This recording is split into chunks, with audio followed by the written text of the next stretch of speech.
tout le monde et bienvenue sur cette nouvelle vidéo. Je vous retrouve aujourd'hui pour ce fameux vlog de 24 heures dont je vous avais parlé il y a quelques temps déjà. Vous vous en souvenez peut-être, mais dans ma vidéo pile à lire de l'automne, je vous avais présenté plusieurs titres que j'ai déjà depuis bien trop longtemps dans ma pile à lire et je vous avais dit à un moment donné qu'il fallait peut-être que je me lance dans une espèce de marathon pour dégommer de ma pile à lire tous ces romans que j'ai depuis trop longtemps et qui sont quand même pas forcément assez courts, mais qui sont pas forcément des pavés non plus. Donc écoutez, ce marathon, c'est aujourd'hui que ça démarre. Et pour twister un petit peu la chose, j'avais demandé il y a quelques jours sur Instagram si vous préfériez que ce soit le hasard qui choisisse mes lectures ou si c'était Instagram qui allait choisir mes lectures.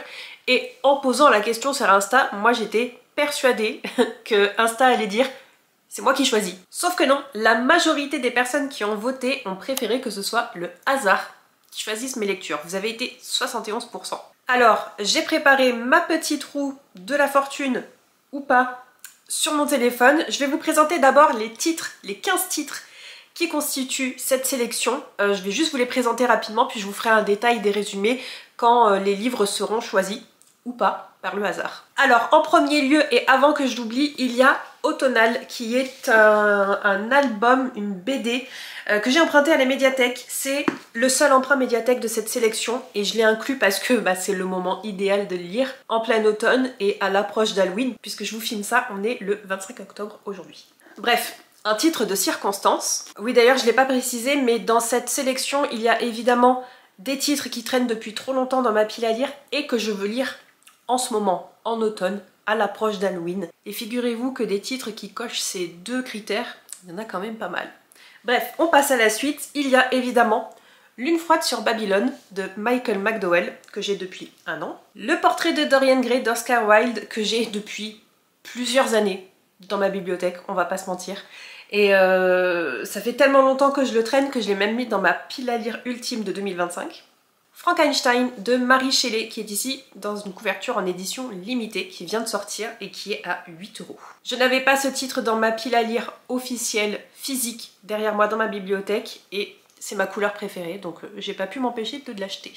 Et il y a aussi Carmilla de Sheridan Le Fanu. Sachez que ces deux titres sont les lectures choisies pour le Music and Books Challenge du mois d'octobre, et il reste une semaine en octobre, je n'ai lu ni l'un ni l'autre. On n'est pas obligé de lire les deux, mais un des deux pour valider le challenge.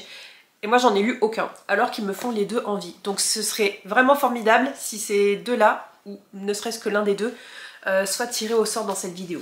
Évidemment, un running gag, mais Le Dieu Oiseau d'Aurélie Wallenstein, ça doit faire 3 ans, 4 ans, que je le mets dans ma palle du Pumpkin Autumn Challenge et que je le sors toujours pas. Donc d'office, dans cette sélection, Meurtre sous les étoiles, qui est le 3e tome d'une série de Cozy Mystery signée C.A. Larmer. Ça se passe en Australie et on suit les membres du club des amateurs de romans policiers. J'avais beaucoup aimé les tomes 1 et 2, donc il serait temps que je continue la série avec ce tome 3. La princesse au visage de fleurs de David Brie, que j'ai depuis un an dans ma palle, qui fait moins de 300 pages.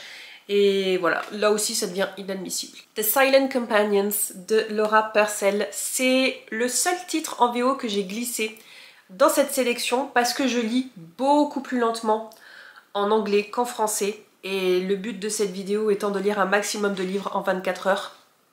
Je me tire peut-être une balle dans le pied avec un livre en anglais, mais ça fait trop longtemps que je veux le découvrir uniquement pour cette période-là, octobre-novembre. Donc d'office dans la vidéo. C'était Notre maison de Marcus Cleaver. Alors là c'est un achat très récent, mais c'est pareil, je n'imagine pas le lire à un autre moment qu'en octobre-novembre, donc direct. Par contre je sens que je vais méga flipper si je le lis maintenant. Enfin, peu importe quand je vais le lire en fait. Je vais méga flipper. Le tome 3 de la série La femme de ménage de Freida McFadden, avec La femme de ménage voit tout. Ça fait trop longtemps que j'ai démarré cette série et que je la termine pas alors que j'ai le tome 3 dans ma palle. Donc je pourrais peut-être terminer la série. Et sinon, j'ai aussi glissé La prof de Freida McFadden aussi. Les deux titres que je n'ai pas lus de cette autrice, et je m'interdis d'acheter Le Boyfriend tant que je n'ai pas lu un de ces deux titres, voire les deux. Et en version numérique, j'ai aussi Les sorcières du phare de C.J. Cook, que j'ai acheté l'année dernière, ainsi que À présent vous pouvez enterrer la mariée de Oren Miller. Je l'ai acheté au même moment. Donc pareil, ça fait un peu trop longtemps que c'est là.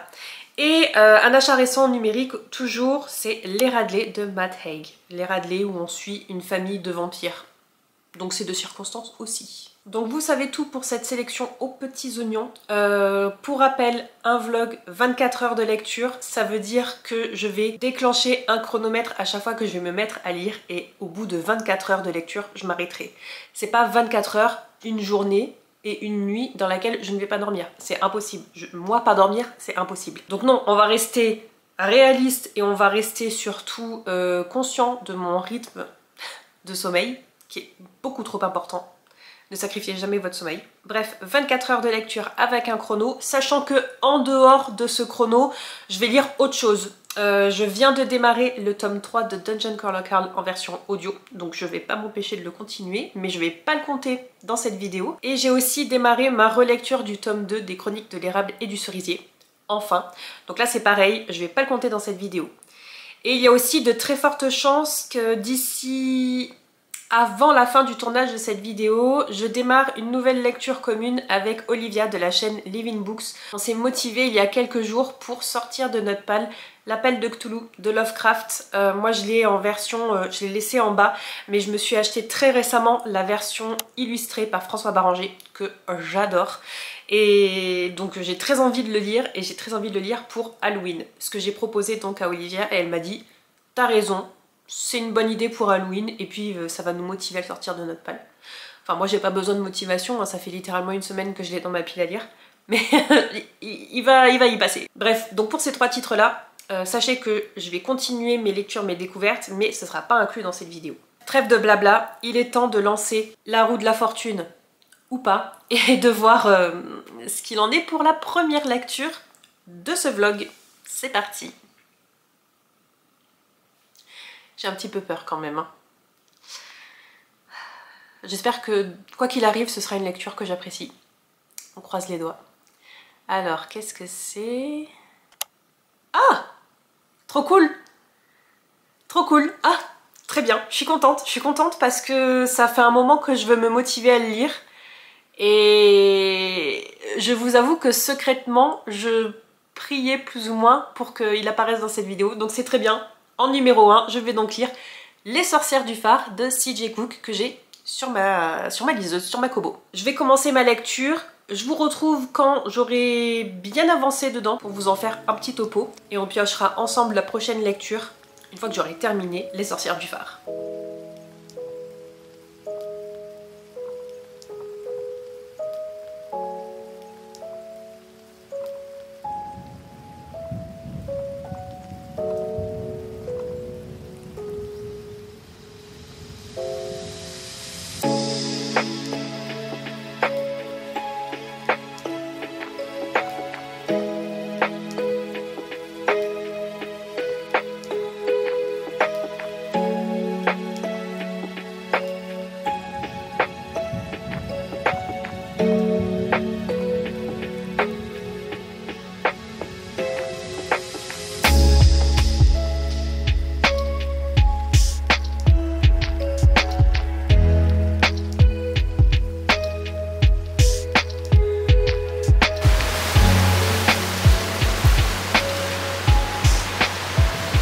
Je vous retrouve, on est lundi 27 octobre, il est 10h, il est 11h et j'ai terminé Les Sorcières du Phare hier soir. Je suis pas venue vous faire un update parce que c'était impossible à lâcher.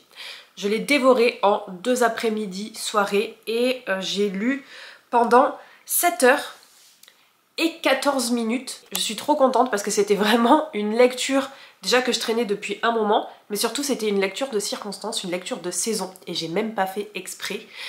Mais ça se passe en automne et en Écosse, il pleut tout le temps dans ce livre, donc c'était parfait. Dans ce roman, l'intrigue se passe sur une petite île en Écosse. On va y suivre une femme et ses 3 filles qui va s'installer un peu précipitamment sur cette île. Elle vient pour une mission puisqu'elle a été embauchée par l'un des habitants, un habitant très très riche. Elle a été embauchée pour peindre l'intérieur d'un phare qui appartient donc à cet homme, mais avec une fresque un petit peu particulière. Donc au début du roman, cette femme qui s'appelle Olivia débarque avec ses 3 filles, limite en pleine nuit, sur cette île sans forcément prévenir. Enfin du coup elle a prévenu à la dernière minute qu'elle arrivait. Et au début on sait pas trop pourquoi, ça va être révélé un petit peu plus tard dans le roman. Donc elle s'installe, elle commence sa mission, ses filles commencent à se faire des amis et à aller à l'école. Sauf qu'un beau jour, il y a des disparitions. Alors dans le résumé, on nous dit que sur les 3 filles, les 3 sœurs, il y en a 2 qui disparaissent et une qui réapparaît quelques années plus tard.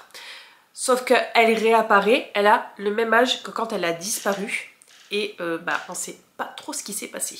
Sauf que dans le roman, dans les premiers chapitres, on comprend très vite que certes, il y a 2 sœurs qui ont disparu, mais la mère a disparu aussi. Et donc la fille restante, qui s'appelle Luna, et que quand on suit au présent, elle a 32 ans. Enfin, le présent, c'est en 2021. Donc quand on la suit en 2021, elle est toujours à la recherche de ses sœurs. Elle a ouvert des pages Facebook pour continuer à les chercher. Par contre, sa mère, niet. Et c'est un petit peu bizarre. Donc c'était une histoire hyper intéressante à suivre parce que c'est très mystérieux. Pourquoi sur toute cette famille, il n'y a qu'une seule personne qui est rescapée des disparitions? Pourquoi elle n'a pas disparu et les autres oui? Pourquoi sur ces 3 personnes qui sont disparues, déjà on n'en recherche que 2, la mère on s'en fout. Et pourquoi sur les 2 sœurs qui sont disparues, il y en a une qui réapparaît? Elle réapparaît quand même 23 ans plus tard, sauf qu'elle a toujours l'âge qu'elle avait quand elle avait disparu, c'est-à-dire 7 ans. Donc très mystérieux, très intriguant, on suit plusieurs temporalités et c'est là que je trouve que c'est hyper intéressant, très addictif. On suit la temporalité principale qui est en 2021, de nos jours, et on suit aussi beaucoup ce qui se passe en 1998, donc quand Olivia, qu'on appelle Liv, et ses 3 filles emménagent sur l'île, et tout ce qui se passe sur l'île à ce moment-là. Et on a aussi plusieurs points de vue. Donc en 2021, de nos jours, on a le point de vue de Luna, la sœur rescapée qui recherche ses autres sœurs. Et en 1998, on a le point de vue de la mère, Liv, le point de vue de la fille aînée qui s'appelle Saphir, et on a une autre temporalité où on a un point de vue un petit peu particulier que je vous laisserai découvrir à la lecture et qui là s'affiche non pas par une narration classique mais par des entrées de journal dans un grimoire. Et là la temporalité n'est pas révélée, enfin elle est révélée mais plus tard à la lecture et c'est une révélation, c'est un petit plot twist donc c'est pareil, je vais pas vous en dire plus. Et j'ai trouvé que c'était hyper intéressant. Ça amène beaucoup tout ce qui est le folklore autour de la chasse aux sorcières et c'est un des thèmes principaux de ce roman. C'est d'ailleurs ce qu'explique l'autrice à la fin du roman dans ses notes. Elle a voulu, via ce roman, donner une voix à toutes ces femmes qui ont été brûlées sur l'autel de la chasse aux sorcières. C'est un roman que j'ai bien aimé lire, la preuve, je l'ai lu en 2 jours, en 2 après-midi. J'ai vraiment eu du mal à me déscotcher de ma lecture, mais en même temps, je suis un petit peu mitigée sur mon avis parce que j'ai trouvé que, sous prétexte d'aborder le thème principal de la chasse aux sorcières et donc du patriarcat et donc du féminisme, j'ai eu l'impression qu'on en faisait un peu beaucoup. Malheureusement, je peux pas vous expliquer trop pourquoi dans le détail parce que ça spoilerait une grosse partie de l'intrigue, mais on aborde beaucoup trop de sujets en rapport avec le féminisme, en rapport avec la chasse aux sorcières, pour que ce soit, pas forcément pour que ce soit crédible, mais j'ai l'impression que l'autrice a voulu peut-être en faire trop. C'est ce que je me suis dit à la lecture, notamment en arrivant sur la fin, sur le dernier tiers, où on allait un petit peu dans tous les sens, on ouvrait des portes un petit peu par-ci par-là, juste pour ouvrir ces portes. Pas forcément pour explorer ce qu'il y a derrière, mais pour dire il y a ça, il y a ça, il y a ça. C'était peut-être un peu trop. Il n'empêche que j'ai quand même bien apprécié ma lecture et que je vous la recommande, surtout si vous cherchez des romans historiques, puisqu'il y a une partie historique, des romans de sorcières, mais de sorcières de façon réaliste, où on aborde la façon dont a été gérée la chasse aux sorcières. C'est aussi un roman très immersif parce que moi j'avais vraiment l'impression d'être sur une île en Écosse avec une pluie battante constamment. Vraiment j'y étais. Et d'ailleurs je lui ai mis 3 étoiles et demie sur 5, ce qui est, je trouve, pas mal. Ça méritait pas un 3 parce que c'était quand même vraiment addictif, mais ça mérite pas un 4 non plus. 3,5 c'est pas mal. Donc voilà ce qui est de ma première lecture pour ce vlog en 7h14. Donc je le rappelle, j'ai pas du tout avancé dans le tome 2 des Chroniques de l'érable et du cerisier. J'ai pas du tout avancé dans ma lecture audio du tome 3 de Dungeon Crawler Carl. Et par contre j'ai commencé à regarder un let's play de Little Nightmares 3. J'avais adoré le 1 et le 2. Je pense que le 2 c'est d'ailleurs mon préféré. Et le 3 pour l'instant, je suis pas si emballée que ça. J'ai l'impression qu'il se passe pas grand chose.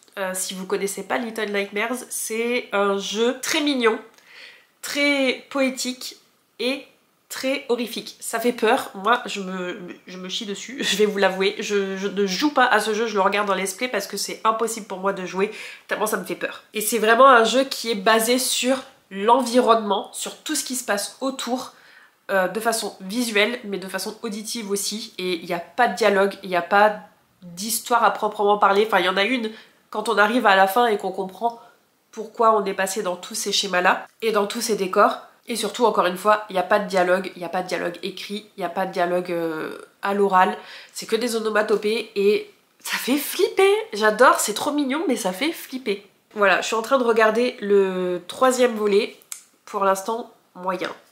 On verra par la suite. Maintenant, il est quand même temps de retrouver notre roue de la fortune ou pas, pour voir quelle va être la seconde lecture de ce vlog et en combien de temps je vais la lire. Voilà, Les Sorcières du Phare c'est retiré, il nous reste 14 titres et bah écoutez, c'est parti.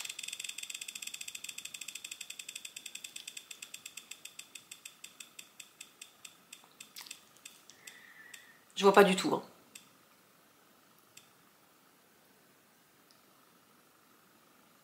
C'est quoi? Lune froide sur Babylone. Génial! Génial! Je pense que ça va se lire très vite. Même si ça a l'air d'être assez épais, ça reste du poche et je dévore tout ce qui est Michael McDowell. Ah, je suis trop contente. Pour le résumé, on nous dit que ça se passe en Floride en 1980. Chaleur et pom-pom girl, rumeurs et superstitions, serpent venimeux et mort brutale. Mais aussi une rivière tortueuse qui a déjà marqué la famille Larkin d'un saut funeste. Alors quand la jeune Margaret disparaît, c'est comme si ses flots se mettaient à couler à l'envers, faisant ressurgir ce qui n'aurait jamais dû y sombrer. Au même moment, une immense lune se lève au-dessus de la ville et envahit tout de son éclat implacable, aveuglant victimes comme meurtriers. Les déchus de Babylone. Ça fait hyper longtemps que j'ai pas lu un Michael McDowell. Il est temps d'y remédier. Il fait 430 pages. 430 pages en poche. Et sachant que c'est Michael McDowell que je dévore, ça peut se lire très vite. Super. Ça faisait un moment que je le traînais dans ma palle. Ça fait 1 an, je pense, qu'il est dans ma palle. Puisque on me l'a offert en novembre de l'année dernière. Ça fait pas tout à fait 1 an, mais ça fait déjà trop longtemps. Donc ça tombe très bien, ça tombe très bien. Bah écoutez, on continue.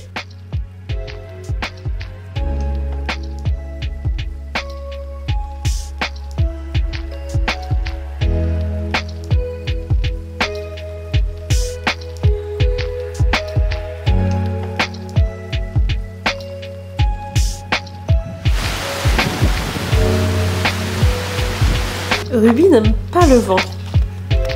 Mais Ruby aime les câlins. Ah oui.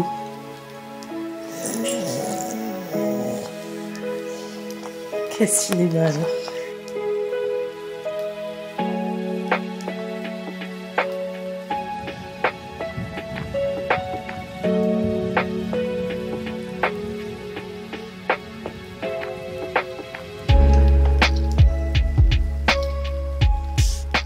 Je viens juste de finir le prologue, hein, ça fait 2 pages, il y a déjà 2 morts.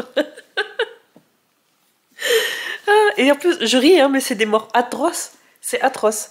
Mais il y a déjà 2 morts. Je vais adorer, je pense, ce titre. Merci Michael McDowell.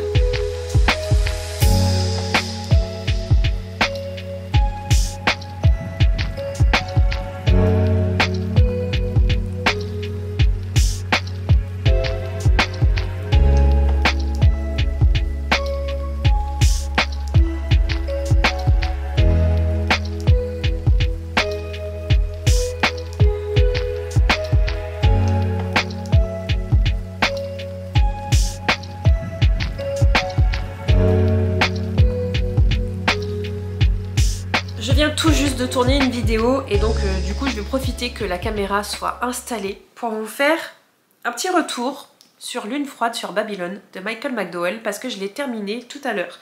Et malheureusement, là encore, je suis pas venue vous en parler en cours de route.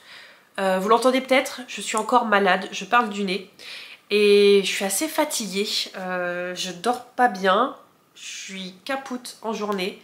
Et du coup, j'avais pas trop l'énergie de venir vous voir avant. Et j'étais aussi un petit peu frustrée parce que il me semble que dans les clips précédents, je vous avais dit ouais, c'est Michael McDowell, ça va se lire tout seul, ça se lit vite, je crains que dalle, nanana. J'ai mis autant de temps à lire celui-ci que le titre précédent et j'ai quelques petites réflexions là-dessus. Je pense déjà que tout ce qui est lecture numérique, bizarrement, je les lis plus vite que si c'était une version papier.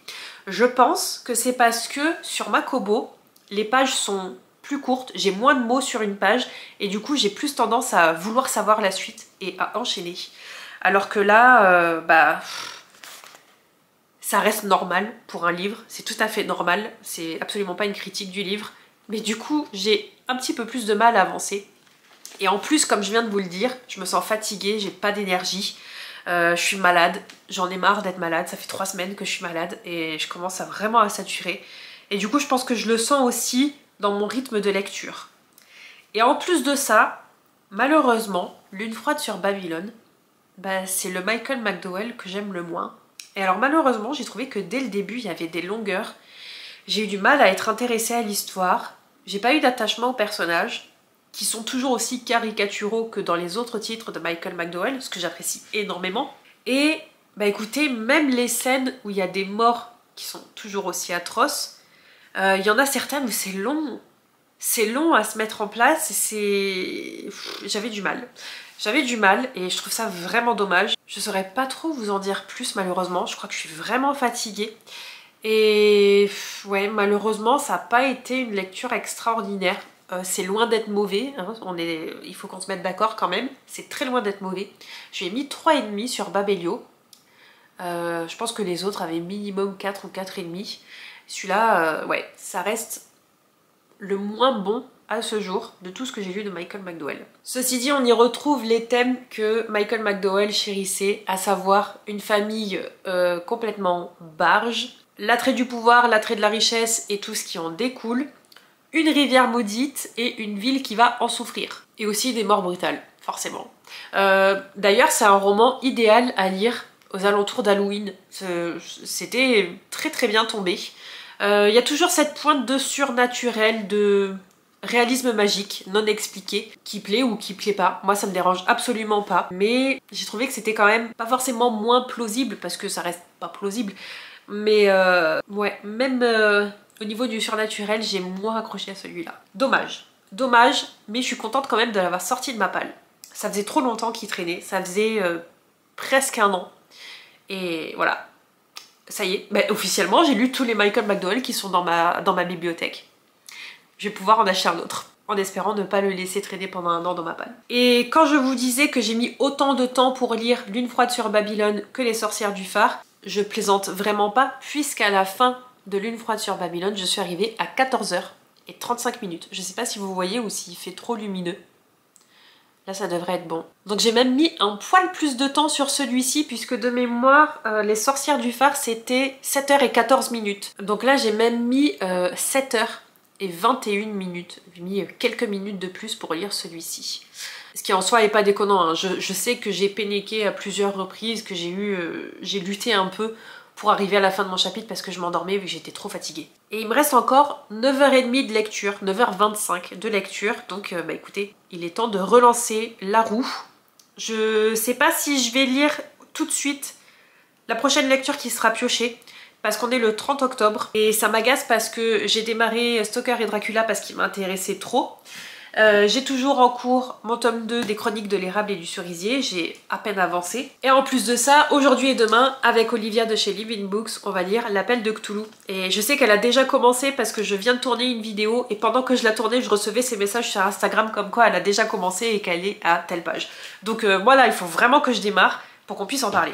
Il nous reste donc 13 titres. Pour rappel, il y a toujours Carmilla, Frankenstein, La princesse au visage de nuit, Le portrait de Dorian Gray, Automnal, C'était notre maison, Meurtre sous les étoiles, La prof, La femme de ménage voit tout, Le dieu oiseau, Les Radley, The Silent Companions, et à présent vous pouvez enterrer la mariée. Et écoutez, c'est parti. C'est parti, et j'espère que ce sera une lecture qui sera quand même plus rapide et surtout plus intéressante, qui sera plus captivante, limite un coup de cœur. On croise les doigts et on va bien voir. Je vois toujours rien. Je vois toujours rien. Les Radley, eh ben écoutez, on va retourner sur la Kobo. Ce qui est pas plus mal parce que comme je viens de vous le dire, j'ai l'impression que je lis plus vite sur la Kobo. C'est pas trop mal. Et là aussi une lecture, forcément une lecture de saison. On va y suivre une famille de vampires qui, ça fait des années qu'elle fait tout pour cacher sa condition de vampire. Mais un beau jour, malheureusement, ça va déraper. Et c'est un roman qui est écrit par Matt Haig, que j'avais déjà découvert avec La bibliothèque de minuit. Et je sais que c'est un auteur qui écrit des romans qui sont assez feel good, assez cocooning et qui font réfléchir sur notre individualité, sur nos chemins de vie. Donc je pense que les Radley, on va retrouver un petit peu la même chose. Et écoutez, c'est peut-être quelque chose que j'ai besoin de lire en ce moment. Ça tombe assez bien. Ça tombe assez bien, je suis contente. Allez, c'est parti pour les Radley. T'as fait un bruit de monstre, un bruit de zombie terrifiant. C'est super, c'est raccord avec le vlog en cours. Merci ma bichette. Ma bichette. Oui, c'est ma bichette ça. Elle est contente, elle est contente. Eh oui. J'étais à l'étage pendant quasiment 1 heure. Et elle peut pas monter parce que les escaliers sont trop pentus. Et ça lui plaît pas. Elle veut être avec moi et elle veut faire le câlin sur le canapé.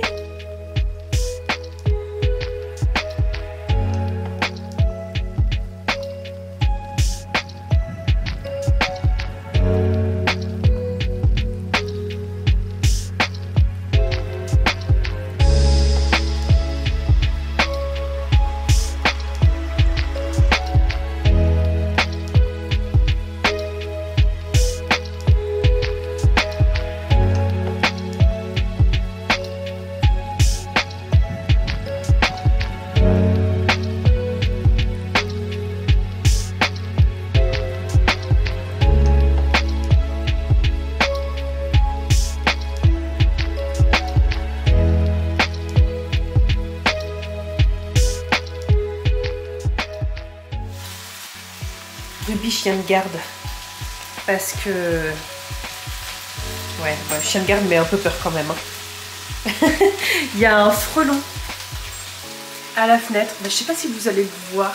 Bref, il est reparti pour l'instant, mais à la porte d'entrée, j'ai une moustiquaire aussi. Pour pas qu'il y ait des bestioles qui rentrent. Et j'ai bien fait de la garder même si on est au mois de novembre désormais. Parce qu'il y a toujours le frelon. Voilà, il est là. Et il essaie de rentrer, ce petit bâtard.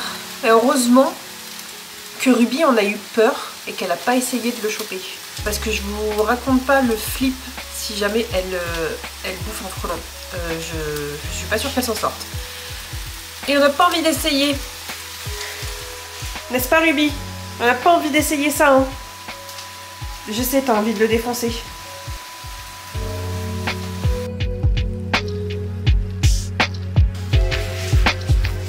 J'ai rien dit. J'ai rien dit encore.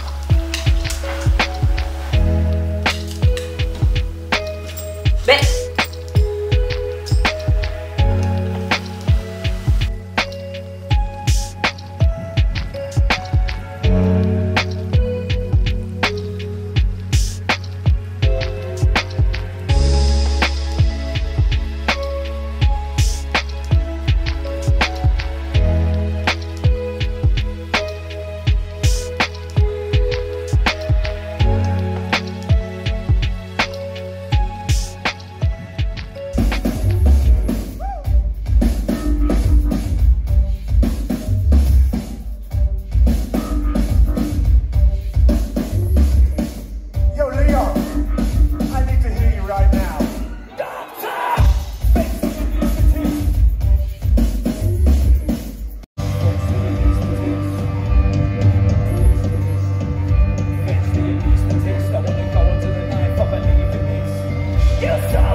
Je vous retrouve, on est le 5 novembre et je suis rentrée hier d'une petite escapade à Lyon. Normalement je vous aurais filmé ça et mis ça dans les clips précédents.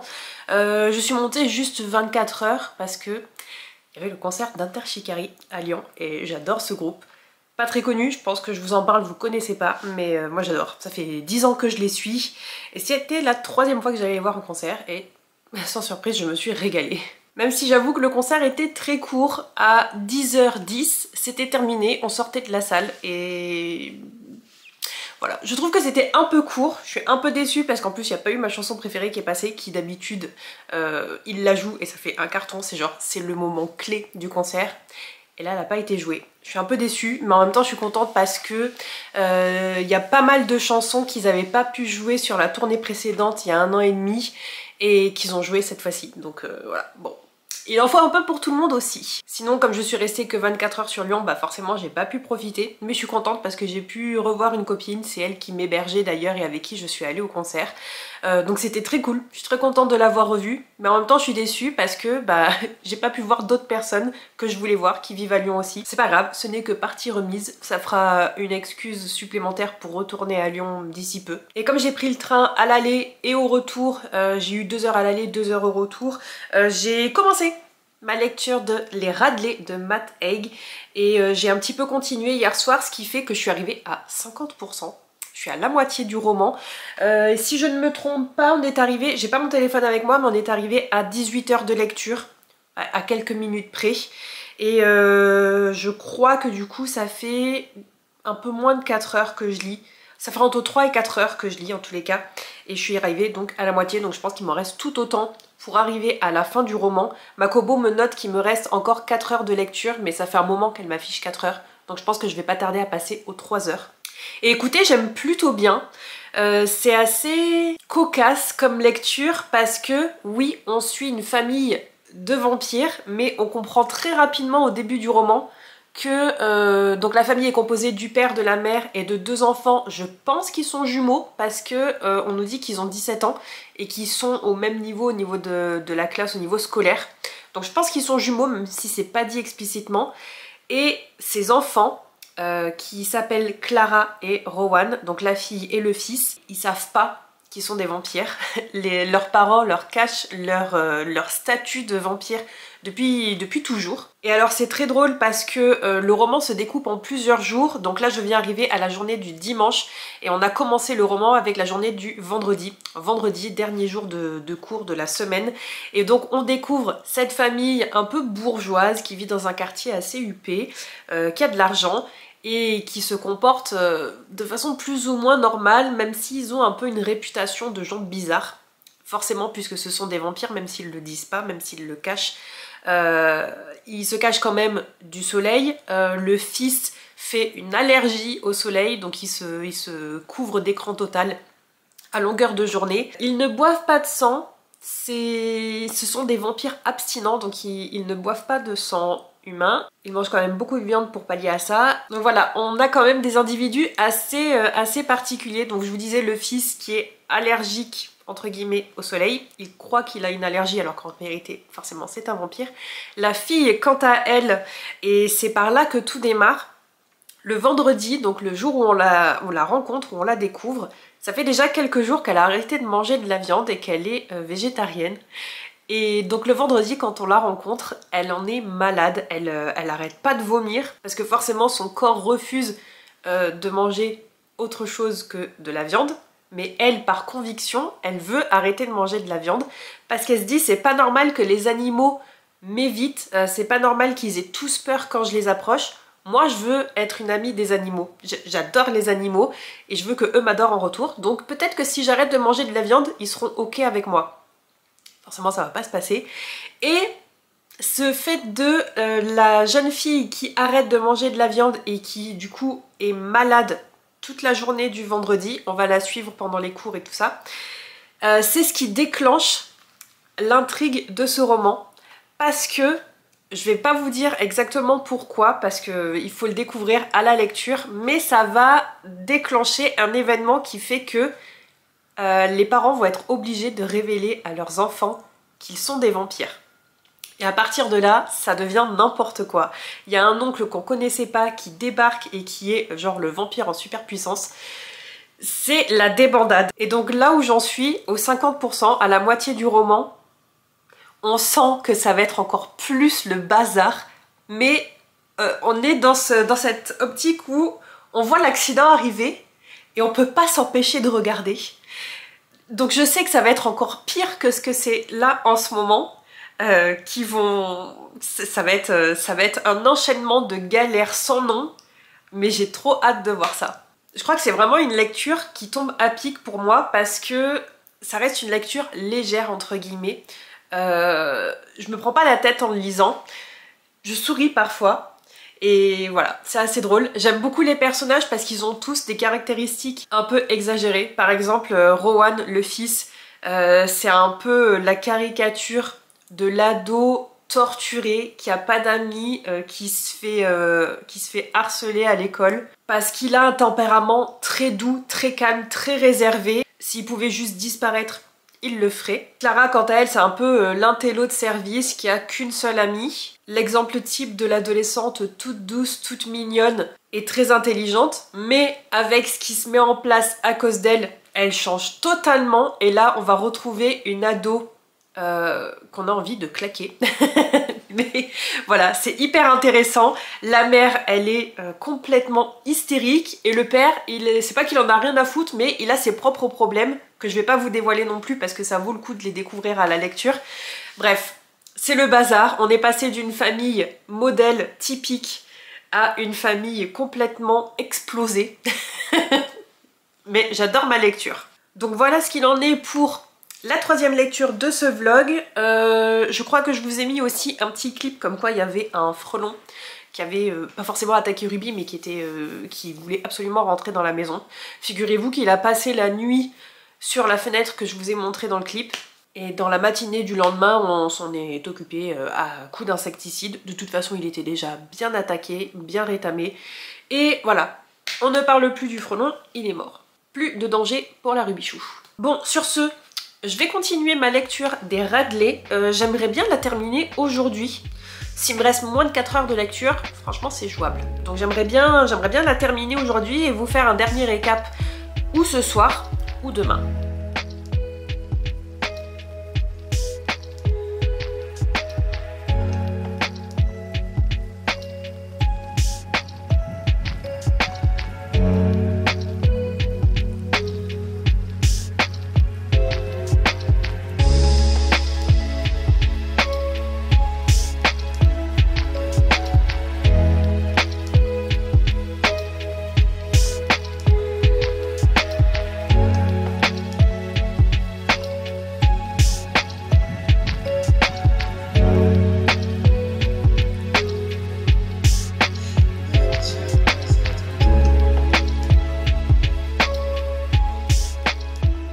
Je vous retrouve, on est le lendemain matin et j'ai bien terminé les Radley hier soir. J'ai profité des reading sprints lancés par Elise de la chaîne A Book and a Cup hier pour terminer ma lecture. De toute façon, j'avais prévu de la terminer hier soir, ça collait très bien par rapport à mon rythme de lecture et l'horaire approximatif auquel je veux me coucher, donc c'était très bien. Et on en est à 21h34 minutes et 45 secondes précisément. 21h34 de lecture pour ce vlog. Il me reste donc encore 2h26 pour arriver aux 24 heures de lecture, donc une dernière lecture pour la route. Et si je me souviens bien, j'ai commencé les Radley, j'étais à 14h34 je crois, ou 36. Je sais plus exactement, je vais vous le remettre sur l'écran. Mais il me semble bien que j'ai été à 14h34. Donc ça veut dire que j'ai lu les Radley en 7 heures de lecture. Ce qui est pas mal. Ça correspond à peu près à ce que je ressens. Écoutez, c'était une bonne lecture. C'est tombé assez à pic. C'était une lecture pas forcément hyper légère, mais qui me prenait pas trop de cerveau non plus. Ça me demandait pas beaucoup d'engagement au niveau réflexion, au niveau concentration, et j'ai passé un super moment. Certes, c'est pas une lecture parfaite, c'est pas un coup de cœur, mais j'ai passé quand même un super moment de lecture et c'est le principal. Bon, par contre, je vais pas vous le cacher, on n'a pas de plot twist qui renverse la tête, on n'a pas de plot twist du tout d'ailleurs. Ce qu'on peut qualifier de révélation, nous lecteurs, on s'en doute assez, pas forcément assez rapidement, mais ça reste quand même assez clair pour nous. Ça l'est pas pour les personnages, puisque nous on est conscients de certaines choses que eux ne savent pas forcément, sauf une personne qui détient ce secret.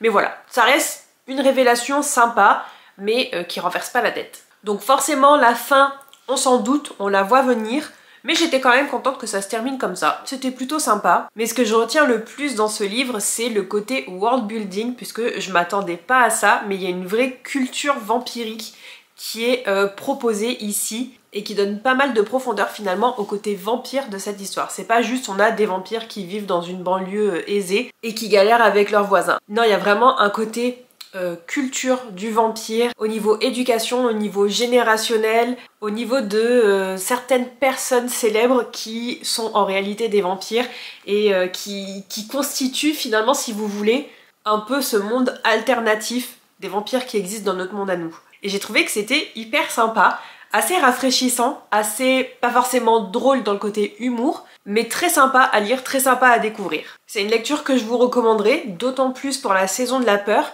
Ce n'est pas une lecture d'horreur. Il y a de l'hémoglobine, il y a du sang, mais c'est pas dans le côté horrifique de la chose, c'est vraiment plus dans le côté gore, façon film d'horreur de seconde zone si vous voulez. Et c'était sympa, écoutez, c'était rafraîchissant. Et sur Babelio, je lui ai mis la note de 3,5 sur 5. Et j'ai baissé Lune froide sur Babylone parce que je l'avais mis à 3,5. Et au plus j'y pense, au plus je me dis que c'est plutôt un 3. Surtout en comparaison avec les Radley que j'ai quand même pas mal apprécié, avec lequel j'ai passé un bon moment. Donc 3 pour Lune froide sur Babylone et 3,5 pour les Radley. Et petite précision, le livre pour moi, format numérique, s'est arrêté à 98%. Puisqu'après on a 2 courtes pages de remerciements et surtout on a 4 chapitres d'un autre titre de Matt Haig qui s'intitule Une vie impossible. Et je ne les ai pas lus, donc j'ai arrêté le chrono à 98% à la fin du roman, sans les remerciements. Et je ne voulais pas lire Une vie impossible parce que je me suis dit si ça me plaît, je vais vouloir continuer et il me faut le livre. Donc j'ai préféré m'arrêter là et ne pas le découvrir, mais sachez que c'est donc disponible à la fin du roman Les Radley. Sinon, comme je vous le disais, on est jeudi matin, ça veut dire qu'il me reste la journée d'aujourd'hui, la journée de demain, vendredi, pour clôturer ce vlog, donc lire les 2h26 minutes qui me restent, monter ce vlog et l'exporter sur YouTube pour que vous puissiez le visionner. Donc 2h26, forcément une dernière lecture qui, j'imagine, ne sera pas terminée, sauf si je tire la seule BD qu'il y a dans cette pile à lire, ce qui paraît assez improbable. Donc on va voir. Ça reste faisable, mais je suis un petit peu fatiguée parce que Ruby a passé une très mauvaise nuit. Elle s'est mise à pleurer à 2h30 du matin parce qu'il fallait que je la sorte. Elle pleure pas la nuit, elle demande jamais à sortir la nuit. En général, elle sort après qu'elle ait mangé sa gamelle, donc vers 8h.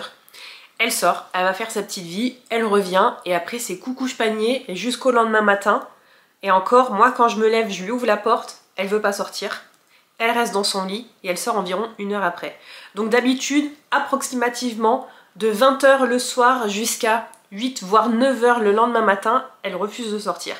Et là, cette nuit, je l'ai entendue pleurer à 2h30 du matin. Je pense qu'elle était vraiment pas trac parce que si elle pleure, c'est que vraiment, il faut absolument la sortir. Donc je me suis levée en 4e vitesse, je lui ai ouvert et effectivement, ça a pas loupé. Ruby est partie comme une fusée pour aller faire ses affaires. Et c'était assez drôle parce que je la voyais courir dans le jardin au clair de lune, c'était la pleine lune cette nuit. Et j'entendais son petit médaillon qui faisait cling cling cling, elle courait partout. Elle a fait ses affaires, elle est rentrée en 4e vitesse, donc tout aussi vite que quand elle est sortie. Et coucouche panier, ne me parlez plus, je suis plus là. Donc voilà, je pense qu'elle a passé une pas très bonne nuit, parce que pour qu'elle en arrive au point de pleurer pour qu'on la sorte, c'est que ça faisait un moment qu'elle se retenait et qu'elle était pas bien. Voilà. Je pense qu'aujourd'hui la Ruby, on va pas trop la voir, elle va pas mal ronfler, ce qui va me permettre d'avancer sur le montage, d'avancer sur ma lecture, et de faire mon ménage aussi, ça pourrait être pas mal. Bon, et sinon avec tout ça, bah écoutez, il est temps de tirer au sort cette dernière lecture de vlog. Alors, je vais mettre à jour La Roue, parce que en dehors de ce vlog, j'ai déjà lu Carmilla, donc je vais l'enlever. Parce que je voulais absolument le lire avant la fin du mois d'octobre, donc je l'ai lu sur le 31 octobre, en dehors de ce vlog. Et donc j'enlève les Radley, puisqu'on vient de le terminer. Il reste donc 11 titres possibles pour le tirage au sort de ce vlog. Frankenstein, La princesse au visage de nuit, Le portrait de Dorian Gray, Automnal, C'était notre maison, Meurtre sous les étoiles, La prof, La femme de ménage voit tout, Le dieu oiseau, The Silent Companion, et à présent vous pouvez enterrer la mariée. Je vous avoue que si ça tombe sur Automnal, ça m'arrange énormément, comme ça il y a plus de chances que je termine ce vlog, je termine ces 2h26 de lecture avec un titre terminé. Mais j'aimerais aussi beaucoup que ça tombe soit sur le portrait de Dorian Gray, ça me permettrait de sortir un livre de ma pile ultime, et ça serait plutôt pas mal. Ou bien C'était notre maison, parce que c'est le titre que vous plébiscitez le plus sur la dernière vidéo qui est sortie, sur la vidéo Book Haul septembre et octobre, puisque je vous demandais de voter pour un titre, et quasiment tout le monde a voté pour celui-ci, donc je pense que les jeux sont déjà faits, même s'il reste encore quelques jours pour vous pour voter. En tout cas, au moment où je vous parle, au moment où la vidéo sort, c'est déjà trop tard. Et j'aurais vraiment pas de chance si ça tombe sur The Silent Companions, parce que comme je vous disais au début de cette vidéo, c'est le seul titre en anglais que j'ai dans cette pile à lire pour ce vlog, et en anglais je lis extrêmement lentement, donc c'est sûr que j'aurai extrêmement peu avancé dans cette lecture pour les 2h26 qui nous restent. Mais bon, trêve de blabla, écoutez, on y va, il est temps de découvrir cette 4e et dernière lecture. J'ai un peu peur, je vous avoue.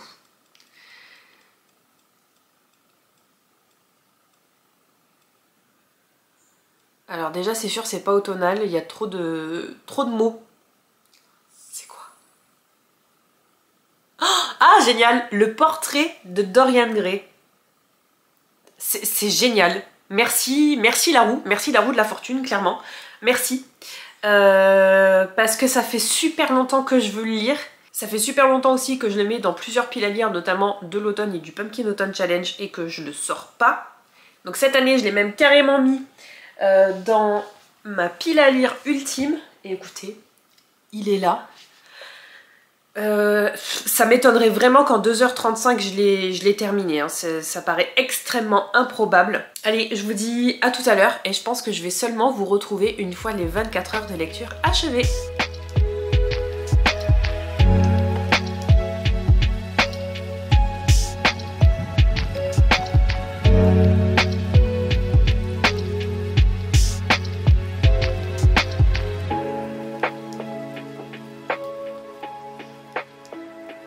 Bon, et bien écoutez, on est jeudi soir et je vous retrouve parce que je suis arrivée presque aux 24 heures de lecture. Je sais toujours pas si vous le voyez bien ou pas. Hop, mais je suis à 23h54 de lecture. Et en fait, je suis arrivée à la fin du chapitre 5. Et je sais très bien que si je continue à lire, les 24 heures tout pile vont me faire arrêter en plein milieu d'un chapitre et j'ai pas envie. Donc je viens clôturer ce vlog dès maintenant. Parce que même si officiellement on n'est pas aux 24 heures, dans 6 minutes on y est, et je serai vraiment en plein milieu du chapitre 6, qui est, même s'il est assez court, je serai quand même en plein milieu et j'ai pas envie. J'ai pas envie. Donc on va s'arrêter là. Alors sur le papier, je suis à la page 118, mais le livre pour moi, sur ma copie ici, commence à la page 35. Avant, il y a eu une introduction que je n'ai pas lue. Donc le livre commence pour moi à la page 35, le portrait de Dorian Gray, et donc je suis arrivée à la page 118 moins 35. J'ai donc lu 83 pages en ces 2h20. J'ai un rythme hyper lent parce que ça reste une lecture pas très accessible.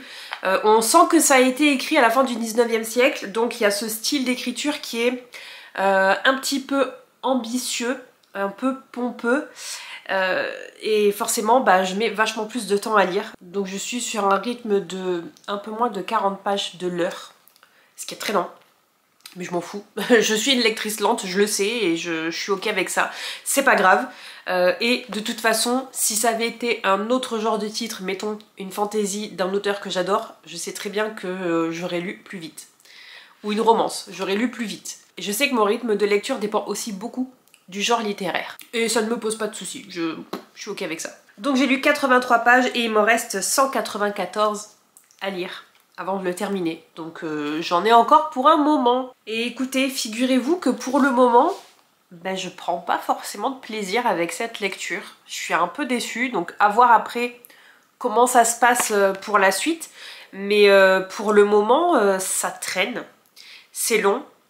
Et j'ai l'impression que j'ai été un peu mal aiguillée sur cette lecture, dans le sens où j'ai toujours cru que c'était Dorian Gray, notre personnage principal, qui voulait absolument un tableau de lui pour garder sa jeunesse. Mais en fait, le début, c'est pas ça. Le roman s'ouvre sur le peintre du tableau et un de ses amis qui discutent autour du tableau qui est presque terminé. Et l'ami du peintre lui dit que le modèle, Dorian Gray, il est magnifique, il est très beau, il veut le rencontrer, patati patata. Et de là va amener une rencontre, plus ou moins fortuite. Et cet ami-là, qui s'appelle Lord Henry, je sais plus quoi, parce que des fois il s'appelle Henry et des fois il s'appelle Harry, donc je suis un peu perdue. Bref, Lord Henry va dire à Dorian Gray que oui, tu es magnifique, tu es extrêmement beau et le tableau c'est un chef-d'œuvre. Mais en plaisantant, il lui dit à partir de maintenant, tu seras toujours plus vieux que ton toit du tableau. Et ça va vraiment faire réfléchir notre Dorian Gray et le faire un peu vriller. Il va faire une fixette sur la jeunesse et la beauté. Et l'impression que j'ai jusqu'à présent, c'est que forcément c'est le thème central du livre et c'est un peu une satire, un peu une critique de la société de l'époque. J'ai l'impression que l'auteur est en train de me dire que absolument tout est basé sur l'apparence, la jeunesse, la beauté et l'argent. Et le reste ne compte pas. J'ai l'impression qu'il appuie vraiment dessus et je m'attendais pas du tout à ça. Moi je m'attendais à une histoire un peu creepy, un peu horreur, dans le sens où le tableau il va vieillir, où le modèle du tableau va ressembler de plus en plus à un cadavre, et pour le moment c'est pas du tout ce que je retrouve. Pour le moment c'est vraiment une critique de la société. Alors en soi ça ne me pose pas de problème, mais je m'attendais pas du tout à ça. À voir avec la suite des événements. Donc je vais terminer ce roman hors vlog finalement, hors caméra, et je vous en parlerai forcément dans le bilan du mois de novembre qui arrivera courant décembre. Et sinon, pour faire un récap de ce vlog, je vous l'affiche à l'écran. J'ai donc lu 4 titres, 3 en entier, toujours sur un chrono d'environ 7 heures. On a commencé avec Les Sorcières du Phare de C.J. Cook, qui était dans ma pile à lire depuis environ un an. Puis j'ai lu Lune froide sur Babylone de Michael McDowell en un peu plus de 7 heures aussi, 7h20, un tout petit peu plus long que Les Sorcières du Phare. Mais là aussi ça faisait un an qu'il traînait dans ma palle et je suis contente qu'il soit sorti. Ensuite, Les Radley de Matt Haig, rafraîchissant, divertissant. Comme je vous le disais dans un clip précédent, on voit la catastrophe arriver et on ne peut pas s'empêcher de regarder. Et il y a cette espèce d'escalade de la galère où on voit les choses arriver, on se dit mais c'est pas possible, comment ils vont faire pour s'en sortir?